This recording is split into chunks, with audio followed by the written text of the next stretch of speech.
अस्सलाम वालेकुम दोस्तों, बरखुरदार क्या नाम है बेटा? बिलाल, मोहम्मद बिलाल। मोहम्मद बिलाल। ये बेटा भी बाकायदगी रोज़ाना आते हो? हाँ बिल्कुल, अगर बाकायदगी करेंगे तो आप स्मार्ट हो जाएंगे इंशाअल्लाह ताला। तो रोज़ाना जो आ जाता है ना वो स्मार्ट होता है। तो बेटो बरखुरदारो, जिसका भी जिस्म बड़ा है या मोटापा तारी है वो आए इधर वाक करें। जैसे ये बेटा क्या नाम मतलब है? मोहम्मद बिलाल। मोहम्मद बिलाल। जैसे ये वाक कर रहे हैं ना, अगर आप भी आएंगे तो इंशाअल्लाह ताला आप भी सेहतमंद और तंदुरुस्त और तवाना रहेंगे।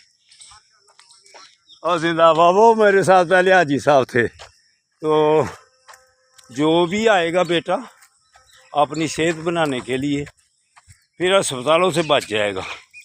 तो आप सबको कहता हूँ, ख़ास तौर पर जवान तबके को, कि पबजी और गंदे चैनल छोड़ें और वाक के लिए आएँ और सेहत वाला चैनल खोलें जिसका नाम है यंग ओल्ड मैन सियालकोट। फिर अल्लाह की मेहरबानी से आप बीमारियों से भी बचेंगे और ताकतवर भी रहेंगे।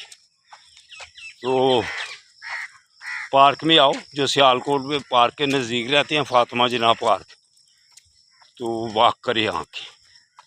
अल्लाह हाफिज़, अल्लाह हाफिज़।